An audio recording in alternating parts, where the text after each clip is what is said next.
Okay, so here we have a giant size tongue and a mouth, along with some huge teeth here.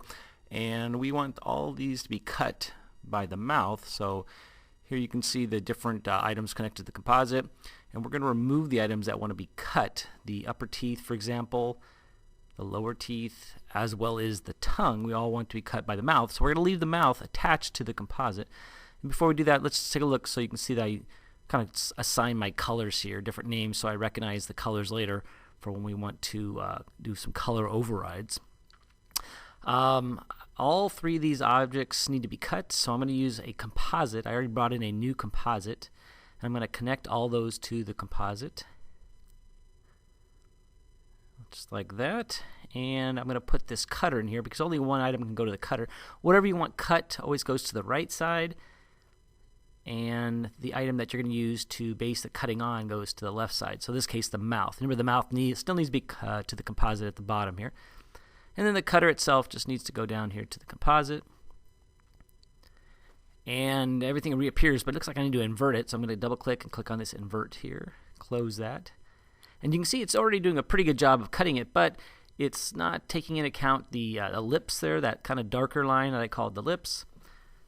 So we're going to go back and add a color override. So here's my color override.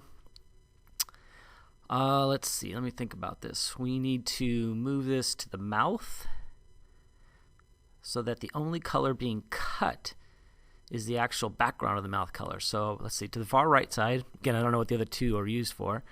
I'm going to go ahead and remove this cutter temporarily. And I'm going to make the color override go to the cutter. So the mouth is still going to the cutter, it's just going through this color override. I'm going to go over and go to this rendered selected colors, select rendered selected colors from the options, and the color that I want to go through to the cutter is the back of the mouth, not the lips. I want the back of the mouth to be used as the basis for the cutter. Now that I zoom in, you can see that it's now cutting a little bit, but because of that whole vector line issue with pencil tools, we are going to have to go ahead and add another color override in here. This time it's going to go to the mouth. We're going to drag a new rope in here to the right side and then put into the composite on the left side and just say, look, the lips themselves need to come through. So we're going to go ahead and select rendered selected colors and move the lips over. And then we'll just zoom in. And now you'll notice that that nice darker red is above, or in front of, I should say, the teeth. With the animation off, I'm just going to move this transform around. You notice I can move the teeth, and they are completely being cut. Obviously, I can't go beyond my drawing, so if I've drawn my teeth a little farther down, I could have gone further. The tongue, same thing. I can move it all around, and it's being cut, as well as the upper teeth.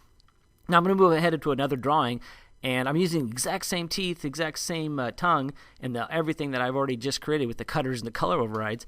And I just made a new mouth, and you'll notice that this also applies to this new mouth. So you could make several drawing substitutions, and this would work for them. You don't have to make cutters for each and every one. You can make all your different mouths and then move the different parts, the tongue and the teeth, around as you want to in your animation.